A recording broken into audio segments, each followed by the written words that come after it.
तो अगर आपका बैंक आपकी कंप्लेंट को सॉल्व नहीं करता तो अब आरबीआई ओम्बड्समैन तक जाने के रूल्स बदल चुके हैं। 1 जुलाई 2026 से आरबीआई की नई इंटीग्रेटेड ओम्बड्समैन स्कीम 2026 लागू हो चुकी है, जिसने 2021 वाली स्कीम को रिप्लेस कर दिया है। और इस बार कुछ एक बड़े चेंजेस हुए हैं।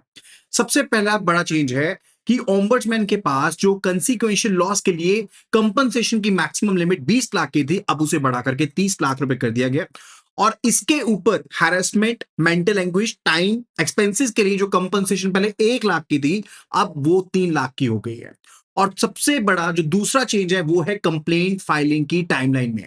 अब पुरानी स्कीम में ब्रॉडली बैंक का रिप्लाई मिलने के बाद ओम्बड्समैन तक जाने के लिए 1 साल तक का समय मिलता था। नई स्कीम में इस टाइम विंडो को ड्रास्टिकली रिड्यूस करते हुए सिर्फ और सिर्फ 90 डेज कर दिया गया। और सिर्फ इतना ही नहीं, state cooperative banks, central cooperative banks भी अब इस स्कीम के अंदर कवर्ड है। और अपील के रूल्स भी अब चेंज कर दिए गए हैं। 2026 स्कीम में स्टैट्यूटरी अपील सिर्फ और सिर्फ ओम्बड्समैन के द्वारा दिए गए अवार्ड के अगेंस्ट अवेलेबल है। तो इस वीडियो में पहले समझेंगे कि ये जो इंटीग्रेटेड या फिर अम्ब्रेला ओम्बड्समैन मैकेनिज्म है वो क्या है। फिर पॉइंट बाय पॉइंट देखेंगे कि 2026 में क्या पॉइंट्स चेंज हुए हैं और पुरानी वाली स्कीम से क्या चीज कंटिन्यू की गई है। So welcome to learning sessions. मेरा नाम है आशीष जैन। मैं आपके लिए JAIIB CAIIB bank promotions and certification की वीडियोस लेकर के आता रहता हूं। तो अगर आपको हमारा कंटेंट समझ में आता है, अच्छा लगता है, तो वीडियो को लाइक जरूर करना और वीडियो को आगे शेयर जरूर करना। इस वीडियो से रिलेटेड अगर आपको पीडीएफ फाइल चाहिए या फिर अगर आपको जेआरबी CAIIB bank promotions and certifications का फ्री मटेरियल चाहिए, तो अभी के अभी हमारी एप्लीकेशन जो है उसे डाउनलोड कर लो, जिसका लिंक आपको यहां पर स्क्रीन के इस तरफ मिल जाएगा irbf.info/app के ऊपर। और अगर आप iOS के ऊपर है तो आपको ये पूछेगा ORG code which is GEGKT। ठीक है, तो चलिए आज का सेशन करते हैं स्टार्ट। तो जैसे मैंने आपको बताया, अगर 2026 के जो मेजर अपडेट है उनका साइनॉप्सिस देखे तो अब नई जो विंडो है फाइलिंग के लिए वो 90 डेज की है। कंसिक्वेंशियल लॉस का जो अमाउंट है उसे बढ़ा करके 30 लाख कर दिया गया है। और टाइम हैरेसमेंट का जो अमाउंट पहले 1 लाख था उसे बढ़ा करके 3 लाख कर दिया गया है। एंड अब आप सिर्फ और सिर्फ ओम्बड्समैन के अवार्ड के अगेंस्ट ही अपील कर पाएंगे। एंड अब ये cooperative banks and state and central cooperative banks के ऊपर भी एप्लीकेबल है, उनको भी कवरेज में लेती है। तो सबसे पहले समझते हैं कि आरबीआई ओम्बड्समैन होता क्या है। देखो, ओम्बड्समैन को सिंपल इंग्लिश लैंग्वेज में अगर आपको समझाना है ना, या सिंपल लैंग्वेज में समझना है, तो मान लो आपका किसी बैंक या फिर एनबीएफसी, पीपीआई इशूअर या फिर क्रेडिट इंफॉर्मेशन कंपनी के पास सर्विस रिलेटेड इशू है। आपने कंसर्न इंस्टीट्यूशन को कंप्लेंट करी, लेकिन या तो कंप्लेंट रिजॉल्व नहीं हुई, आपको सेटिस्फैक्टरी रिप्लाई नहीं मिला, या प्रिस्क्राइब टाइम पर रिप्लाई नहीं आया, तो कस्टमर के पास एक cost free alternate grievance redress mechanism होता है, जिसको हम कहते हैं ओम्बड्समैन। अब ये कोर्ट जैसा लेंथी कोई मैकेनिज्म नहीं है। इसका ऑब्जेक्टिव है कि कस्टमर की कंप्लेंट्स को रिलेटिवली अच्छे से, बिल्कुल आसान तरीके से एंड नॉन एडवर्सरियल मैनर में जल्दी से उसको सॉल्व करना है। और बड़ी बात है कि फ्री मैनर में उसको सॉल्व करना है। Now why this is said to be integrated. अब एक कंफ्यूजन क्लियर कर लेते हैं। बहुत से लोग कहेंगे कि 2026 में आरबीआई ने ओम्बड्समैन स्कीम को इंटीग्रेट कर दिया। नहीं, इंटीग्रेशन पहली बार हुआ था 2021 में। 2021 में 3 टोटल आपकी अलग स्कीम्स थी। Banking ombudsman scheme 2006, ombudsman scheme for NBFC 2018 and ombudsman scheme for digital transactions थी 2019 की स्कीम। तो इन तीनों स्कीम्स को इंटीग्रेट किया गया था। पहली बार इंटीग्रेशन हुआ था 2021 में। और इन तीनों का इंटीग्रेशन करने के बाद आप इसको एक अम्ब्रेला स्कीम की तरह तो समझ सकते हैं। अलग कैटेगरीज की जो कंप्लेंट्स हैं उनके लिए अब अलग ओम्बड्समैन को ढूंढने की जगह पर एक इंटीग्रेटेड स्कीम है। अब 2026 में उसी स्कीम को क्या किया गया, रिवाइज किया गया है। That has been revised. अब नई स्कीम है Reserve Bank integrated ombudsman scheme 2026, और ये 1 जुलाई 2026 से इफेक्टिव है। एंड आरबीआई आईओएस को इसने कर दिया हुआ है replace. Now 2021 scheme is replaced and उसकी जगह पर आ गई है ये रिवाइज्ड स्कीम 2026 वाली। फिर इसके बाद बात आती है related to one nation one ombudsman. ये चीज कंटिन्यूड है। अब ये 2021 में फ्रेमवर्क से चीज कंटिन्यू हो गई, वन नेशन वन ओम्बड्समैन। अब आपको ये नहीं देखना कि मेरा अकाउंट लुधियाना में है तो मैं पंजाब वाले ओम्बड्समैन कौन है, ऐसा नहीं देखना। बैंक की ब्रांच दिल्ली में है तो कंप्लेंट कहां पर जाएगी, ये भी नहीं देखना। अब कस्टमर को किसी स्पेसिफिक ओम्बड्समैन ऑफिस को आइडेंटिफाई करने की एक्चुअल में जरूरत ही नहीं है। कंप्लेंट सेंट्रली रिसीव होती है और आरबीआई अपने इंटर एलोकेशन जो मैकेनिज्म के अकॉर्डिंग एप्रोप्रिएट ऑफिस को उस कंप्लेंट को असाइन कर देता है। अब बात आती है कि कौन इस स्कीम में कवर्ड है। अब नई स्कीम के अकॉर्डिंग 2026 के अकॉर्डिंग जो कमर्शियल बैंक्स हैं, रीजनल रूरल बैंक्स हैं, state cooperative banks, central cooperative banks, scheduled urban cooperative banks, ये सभी कवर्ड है। और प्रिस्क्राइब्ड साइज वाले जो non scheduled primary urban cooperative banks हैं वो भी यहां पर कवर्ड है। और यहां पर एक लिमिट को याद रखना है, दैट इज 50 करोड़। यानी कि non scheduled primary urban cooperative bank का पिछले साल का ऑडिटेड बैलेंस शीट के अकॉर्डिंग अगर डिपॉजिट साइज 50 करोड़ या 50 करोड़ से ज्यादा हुआ तो वो कवर्ड माना जाएगा। अब 2021 की स्कीम की कवरेज में अगर देखें तो वहां पर कमर्शियल बैंक्स थे, आरआरबीज थे, qualifying loan, urban cooperative bank थे। 2026 में state cooperative bank and central cooperative bank को भी शामिल कर लिया गया है। अब एनबीएफसी का रूल भी देख लो कि एनबीएफसी में कैसे कवर किया जाएगा। एनबीएफसी कवर होती है क्या? तो एनबीएफसी के मामले में भी हर एक एनबीएफसी ऑटोमेटिकली ओम्बड्समैन के अंडर नहीं आती। आरबीआई रजिस्टर्ड एनबीएफसी जो होगी वो कवर की जाएगी, या तो अगर वो डिपॉजिट एक्सेप्ट करने के लिए ऑथराइज है, या फिर अगर उनका कस्टमर इंटरफेस है और उनका एसेट साइज 100 करोड़ या उससे ज्यादा है। तो ये दो चीजें हैं। तो एनबीएफसी को शामिल तब किया जाएगा इन केस अगर उनका ऑथराइज या तो है किया गया कि आप डिपॉजिट एक्सेप्ट कर लो, या फिर उनका जो कस्टमर इंटरफेस है एंड एसेट साइज जो है वो 100 करोड़ या उससे ज्यादा है, तो उन्हें शामिल किया जाएगा। इसके अलावा 2026 की स्कीम में कुछ और कैटेगरीज अभी भी बाहर है, राइट? जैसे हाउसिंग फाइनेंस कंपनीज हो गई, core investment companies, IDF NBFC हो गई, आईएफसीज हो गई, एनएफएचसीज हो गई, प्राइमरी डीलर हो गई, मॉर्गेज गारंटी कंपनीज हो गई। These are basically not covered. लेकिन जो नॉन बैंक पीपीआई इशुअर्स हैं एंड जो क्रेडिट इंफॉर्मेशन कंपनीज हैं वो भी आपकी कवर्ड कैटेगरीज में शामिल है। Those are also covered into it. तो इन सभी को शामिल किया गया है, लेकिन ये जो रेड वाला पार्ट यहां पर मैंने हाईलाइट कर दिया है, that is not being covered. इनको कवर नहीं किया गया, ये अभी भी शामिल नहीं है। अब सबसे बड़ा पॉइंट, कंप्लेंट का ग्राउंड क्या होगा? तो सबसे इंपॉर्टेंट टर्म है that's deficiency in the service. Ombudsman के पास जाने का मतलब ये नहीं है कि कस्टमर को नेसेसरी फाइनेंशियल लॉस ही हुआ हो। डेफिशिएंसी इन सर्विस का मतलब ऐसी सर्विसेज में शॉर्टकमिंग्स या इनएडिक्वेसी है जिसे कंसर्न रेगुलेटरी एंटिटी को स्टैच्यूटरली प्रोवाइड करना था, वो उनकी जिम्मेदारी थी लेकिन नहीं प्रोवाइड करी। आरबी स्पेसिफिकली कहता है इसके कारण अगर फाइनेंशियल लॉस या डैमेज हुआ हो या ना हुआ हो, वो जरूरी नहीं है कि लॉस को एस्टैब्लिश करना पड़ेगा तभी कंप्लेंट जाएगी। अगर कोई सर्विस दी जानी थी, वो सर्विस नहीं दी गई, तो भी वो कंप्लेंट का आधार बन सकती है। और अब बात करते हैं कि सबसे इंपॉर्टेंट प्रोसेस, सबसे पहले तो करनी पड़ेगी बैंक को complaint. You are to file the complaint to the bank, NBFC या फिर जो कवर्ड रेगुलेटरी एंटिटी है उसके पास पहले कंप्लेंट करनी पड़ेगी। अब कंप्लेंट का प्रूफ भी होना चाहिए। अब उसके बाद दो पॉसिबिलिटीज है, यानी कि आपने कंप्लेंट कर दी तो उसके बाद दो पॉसिबिलिटीज बन गई। पहली सिचुएशन बनी कि रेगुलेटेड एंटिटी ने रिप्लाई दिया लेकिन you are not satisfied with the reply. अब ऐसे केस में एप्लीकेबल कंडीशन सेटिस्फाई होने पर आप ऑम्बड्समैन को अप्रोच कर सकते हो। सिचुएशन 2 है, रेगुलेटेड एंटिटी ने रिप्लाई ही नहीं दिया, तो यहां पर सिंपल सा रूल है 30 डेज का, तो 30 दिन आप वेट करोगे। लेकिन 2026 का इंपॉर्टेंट अपडेट समझ लो, अब यहां पर केवल 30 डेज फिक्स्ड का रूल नहीं है। आरबीआई कहता है 30 डेज, और RBI NPCI card network guidelines में जो प्रिस्क्राइब टाइमलाइन है विच एवर इज हायर। उदाहरण के तौर पर अगर मान लो किसी स्पेसिफिक ट्रांजैक्शन में ग्रीवेंस रेजोल्यूशन फ्रेमवर्क अभी एप्लीकेबल है और वहां पर टाइमलाइन दी गई है कि 45 डेज के अंदर अंदर उसे सॉल्व किया जाएगा, तो आप 30 डेज का वेट नहीं करोगे, you will be waiting for the higher time period. यहां पर अगर मैं कहूं कि 45 डेज के लिए वेट करना पड़ेगा, then you have to wait for the higher period. तो वेट अंटिल 30 डेज, और फिर यहां फिर आरबीआई एनपीसीआई कार्ड नेटवर्क की जो प्रिस्क्राइब टाइमलाइन है, इनमें से जो भी चीज हायर होगी उसके according you are to wait, आपको वेट करनी पड़ेगी, and then you can be filing the complaint. और अब बात आती है सबसे बड़े अपडेट के बारे में, दैट इज ऑफ 90 डेज। पहले आप 1 साल तक कंप्लेंट फाइल कर सकते होते थे, लेकिन अब उस टाइम पीरियड को कम करके कर दिया गया है सिर्फ और सिर्फ 90 डेज। अब ये नई स्कीम का सबसे important and definitely customer awareness वाला पॉइंट है।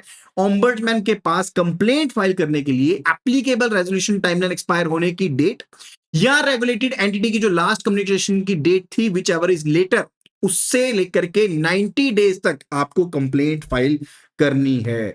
यानी कि मान लो पर्सन ए ने इसके पास दिक्कत थी, ये गया अपने बैंक के पास और बैंक ने कहा भाई इसका रेजोल्यूशन कहता है आरबीआई 45 डेज के अंदर होगा, तो यहां पर 30 डेज एप्लीकेबल नहीं होंगे, यहां पर ये 45 डेज एप्लीकेबल होंगे। तो ये या तो रिप्लाई जिस दिन आया बैंक का उस डेट तक, या फिर 45 डेज के बाद या 30 डेज व्हाटसएवर इज हायर, उसके बाद ये 90 डेज के अंदर अंदर कंप्लेंट फाइल कर सकता है। Getting it? ये काफी इंपॉर्टेंट पॉइंट है। फिर बात आती है कंपनसेशन की पावर। अब यहां पर भी बहुत इंपॉर्टेंट अपडेट है। क्यों? क्योंकि देखो, पहले आपको एक चीज को समझना होगा कि dispute amount and compensation limit अलग अलग होती है। मान लो कस्टमर का डिस्प्यूट 50 लाख, 75 लाख या इवन उससे भी ज्यादा अमाउंट से रिलेटेड है, तो स्कीम में अमाउंट इन्वॉल्व इन डिस्प्यूट पर कोई भी मॉनेटरी सेविंग नहीं है।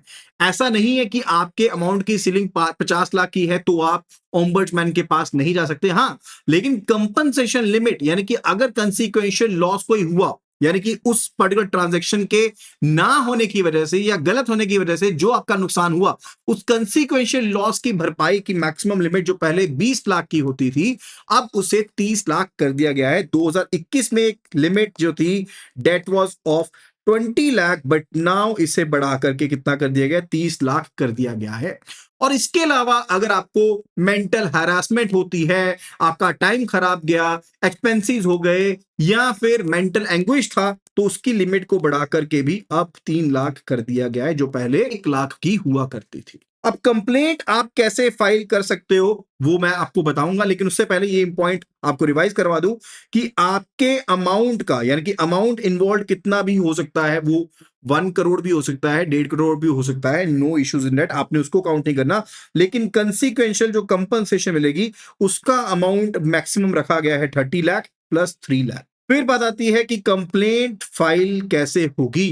अब कस्टमर फ्रेंडली फ्रेमवर्क है, तो complaint filing free of cost है। आरबीआई ओम्बड्समैन को कंप्लेंट फाइल करने के लिए या फिर कंप्लेंट रिजॉल्व करने के लिए कोई भी फीस आपको पे नहीं करनी है। किसी एजेंट या थर्ड पार्टी कंपनी को पैसे देने की जरूरत नहीं होती है।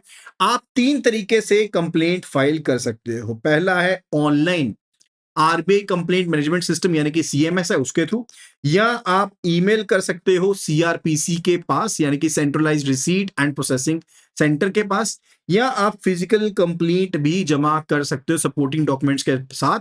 सीआरपीसी का जो आरबीआई चंडीगढ़ में है वहां पर आप कंप्लेंट भेज सकते हो। अब आरबीआई का एक नंबर है that is 1448। RBI contact centre का ये टोल फ्री नंबर है, या फिर आपके पास आईवीआरएस भी है, इसकी के ऊपर अवेलेबल है और ये 24/7 अवेलेबल है। कॉन्टेक्ट सेंटर पर्सनल से अगर आप बात करना चाहते हो तो मंडे टू सैटरडे आप बात कर सकते हो, नेशनल हॉलीडेज को छोड़ करके सुबह 8 बजे से लेकर के शाम को 10 बजे तक आप उनको कनेक्ट भी कर सकते हो। लेकिन एक इंपॉर्टेंट क्लैरिफिकेशन है, 1448 के ऊपर आपकी कंप्लेंट डायरेक्टली लॉन्च नहीं होगी। ये आपको प्रोसेस बता देंगे, प्रोसीजर बता देंगे, आप शामिल हो या नहीं हो उसके रिलेटेड आपको असिस्टेंस प्रोवाइड कर देंगे, कंप्लेंट का स्टेटस बता देंगे। लेकिन डायरेक्ट कंप्लेंट लॉन्च करने के लिए यही 3 मेथड आपके पास है, ऑनलाइन, ईमेल या फिर फिजिकल मेथड के थ्रू। Then after that it's related to complaint का डिसीजन कैसे होगा। अब कंप्लेंट मेंटेनेबल पाई जाती है तो ombudsman office concern regulated entity से रिस्पांस लेगा, डॉक्यूमेंट्स मांगेगा, एप्लीकेबल आरबीआई की इंस्ट्रक्शंस को एग्जामिन करेगा और 3 आउटकम हो सकते हैं। पहला आउटकम होगा सेटलमेंट से रिलेटेड, यानी कि कोई फैसिलिटेशन दे दी गई, एडवाइजरी दे दी गई, कंसिलेशन कर दिया, म्यूचुअली अग्री करवा दिया, दोनों को सेटलमेंट कर दी, पहली चीज होती है सेटलमेंट। दूसरा हो सकता है अवार्ड पास कर दे, यानी कि सेटलमेंट अगर नहीं हुई और ओम्बड्समैन को अगर सर्विस में डेफिशिएंसी दिखाई देती है तो ओम्बड्समैन अवार्ड पास कर देता है, जिसमें कोई करेक्टिव एक्शन भी हो सकता है एंड कंपनसेशन भी शामिल हो सकती है। और तीसरी चीज हो सकती है रिजेक्शन, यानी कि कंप्लेंट को डेफिशिएंसी तो मिली नहीं, कोई स्टैब्लिश नहीं हुई, तो कंप्लेंट को रिजेक्ट ही कर दिया, ऐसा भी हो सकता है। एंड कंसिलेशन करने के लिए अगर मीटिंग करवाने की जरूरत भी पड़ती है तो वो मीटिंग फिजिकल या ऑनलाइन मोड में भी हो सकती है। अब कॉमन जो रीजंस हैं कंप्लेंट फाइलिंग के वो कौन कौन से हो सकते हैं और किन ग्राउंड्स के ऊपर कंप्लेंट नहीं होगी उसको समझ लेते हैं। सबसे पहली चीज है कि आपने रेगुलेटेड एंटिटी के पास पहले कंप्लेंट करी नहीं, यानी कि आप सीधा चले गए ओम्बड्समैन के पास तो भी वो कंप्लेंट फेल मानी जाएगी। या आपने कंप्लेंट बहुत जल्दी फाइल कर दी, आपने 30 डेज या जो हायर टाइम पीरियड उसकी वेट नहीं करी, या आपने लिमिटेशन पीरियड निकलने के बाद कंप्लेंट फाइल करी, 90 डेज के बाद पेमेंट फाइल करी, या सेम मामला कोर्ट में चल रहा है तो भी नहीं होगा। एंड अगर कमर्शियल जजमेंट के ऊपर बेस्ड है तो भी आपकी कंप्लेंट को नहीं माना जाएगा। एंड अगर इनकम्प्लीट या फ्रिवलेस कंप्लेंट है तो भी उसको शामिल नहीं किया जाएगा। तो एक इंटरेस्टिंग पॉइंट समझो, कंप्लेंट ऑथराइज्ड रिप्रेजेंटेटिव के थ्रू भी फाइल हो सकती है, लेकिन आप किसी एडवोकेट के थ्रू फाइलिंग नहीं कर सकते। अगर एडवोकेट खुद अग्रीड पर्सन है तो बात अलग है, लेकिन आप किसी एडवोकेट के थ्रू कंप्लेंट फाइल नहीं कर सकते। उसके बाद बात आती है डिप्टी ओम्बड्समैन। अब डिप्टी ओम्बड्समैन के केस में एक वाइडर ऑपरेशनल रोल है, उसको समझते हैं। देखो 2026 स्कीम में आरबीआई डिप्टी ओम्बड्समैन भी डेफिशिएंसी इन सर्विस कंप्लेंट्स को कंसीडर कर सकता है। पहले कल ओम्बड्समैन करता था, लेकिन अब डिप्टी ओम्बड्समैन भी कंसीडर कर सकता है, और स्कीम में परमिटेड एक्सटेंट तक कंप्लेंट्स को क्लोज या रिजेक्ट भी कर सकता है। अब डिप्टी ओम्बड्समैन स्पेसिफाइड ग्राउंड्स पर कंप्लेंट को रिजेक्ट करता है। मान लो कि कंप्लेंट नॉन मेंटेनेबल है, कंप्लेंट में एक्चुअल डेफिशिएंसी जो है वो डिस्क्लोज ही नहीं की गई, या सिर्फ सुजेशन या इंक्वायरी या गाइडेंस के तौर पर कंप्लेंट दी गई है, या एग्जामिनेशन के दौरान सेम कोर्स ऑफ एक्शन जो है वो कोर्ट में भी चल रहा है, तो डेफिनेटली डिप्टी ऑम्बड्समैन ऐसी नॉन मेंटेनेबल कंप्लेंट्स को कैंसिल कर सकते हैं। इसमें कोई बड़ी बात नहीं है। अब लेकिन मेजर चेंज हुआ है अपील्स को लेकर के। 2021 के अपडेट के अकॉर्डिंग आप रिजेक्शन ऑर्डर्स के ऊपर भी अपील कर सकते थे। अब सिर्फ और सिर्फ आप अवार्ड के अगेंस्ट अपील कर सकते हो। अवार्ड का मतलब ये नहीं तो पैसा मिलेगा। अवार्ड का मतलब होता है कि जो जजमेंट पास की गई है, अगर ओम्बड्समैन ने कंप्लेंट रिजेक्ट कर दी तो अब आप उसके अगेंस्ट अपील नहीं कर पाओगे। Appeal is available only against the award pass by the RBI ombudsman. And appeal की टाइमलाइन कितनी है? अपील की टाइमलाइन है 30 डेज। यानी कि अगर कंप्लेनेंट अवार्ड से अग्रीव्ड है तो अवार्ड रिसीव होने के 30 दिन के अंदर अंदर एपिलेट अथॉरिटी के पास अपील कर सकता है। और अगर डिले हो जाता है और डिले का सफिशिएंट रीजन है तो एपिलेट अथॉरिटी फर्दर 30 दिन और दे सकता है। तो 30 दिन के अंदर अंदर कंप्लेंट करनी है। अगर डिले होता है तो 30 दिन और दिए जा सकते हैं एपिलेट अथॉरिटी के द्वारा, अगर सफिशिएंट कोज है तो। So that can be done, वो चीज की जा सकती है। लेकिन जो दूसरे 30 डेज यहां पर दिए जाएंगे, ये जो एक्स्ट्रा 30 डेज दिए जाएंगे, पॉसिबल एक्सटेंशन है, दैट्स नॉट ऑटोमेटिक। वो ऑटोमेटिक नहीं है, वो सफिशिएंट रीजन पर एक्सटेंशन है। मिल भी सकता है, नहीं भी मिल सकता। एंड फर्दर अवार्ड मिलने पर 30 दिन कौन से होते हैं? There are 2 clauses actually need. यानी कि अगर ओम्बड्समैन अवार्ड पास करता है तो कंप्लेनेंट को 30 दिन के अंदर अवार्ड को फुल एंड फाइनल सेटलमेंट के रूप में एक्सेप्ट करने के लिए लेटर कंसर्न रेगुलेटेड एंटिटी को देना होता है, अनलेस कंप्लेनेंट ने अपील फाइल की है। कहने का मतलब है, ए का झगड़ा हुआ बी के साथ, ए ने लेटर लिख के दी, 30 दिन का वेट किया और चला गया बैंकिंग ओम्बड्समैन के पास। बैंकिंग ओम्बड्समैन ने जजमेंट दी, यहां पर कह दिया कि इतना पैसा इसको दे दो। अब यहां पर एक एक्सेप्टेंस की लेटर ये ए पर्सन लिख करके देगा, बी पर्सन को अगर नहीं देता, अगर इसने अपील फाइल की हुई है तो अलग बात है। उसी के बारे में हम यहां पर बात कर रहे हैं। अब उस एक्सेप्टेंस के बाद ही रेगुलेटेड एंटिटी को प्रिस्क्राइब्ड फ्रेमवर्क में 30 दिन के अंदर कंप्लेन, जो अवार्ड पास किया गया था उसके साथ कंप्लाई करना पड़ता है, या फिर जो परमिटेड अपील है वो कर सकता है। यानी कि बैंक के पास भी रूल है, रेगुलेटेड एंटिटी के पास भी रूल है। अगर वो चाहे तो जैसे मान लो कि ए ने एक्सेप्ट कर लिया तो इसने लेटर लिख के दे दी बी को, लेकिन मान लो बी को लगता है नहीं भी हम तो अपील करेंगे, तो ये अपील भी कर सकते हैं, या फिर इस अवार्ड को फुलफिल करेंगे। और कंप्लाई करने के लिए अवार्ड के साथ रेगुलेटेड एंटिटी के पास भी 30 ही दिन का टाइम होता है। Now the point is what continues. क्या कंटिन्यू हुआ 2021 की स्कीम से, उसको समझ लो। One nation one ombudsman continued, cost free redressal continued, deficiency in services covered है, बिल्कुल कवर्ड है। क्या पहले आरई को अप्रोच करना पड़ेगा? बिल्कुल, पहले रेगुलेटेड एंटिटी को अप्रोच करना पड़ेगा। अभी भी कंसीलेशन के थ्रू प्रोसेस हो सकता है, सेटलमेंट हो सकती है। And further CMS CRPC centralised filing है, डेफिनेटली देयर इट इज।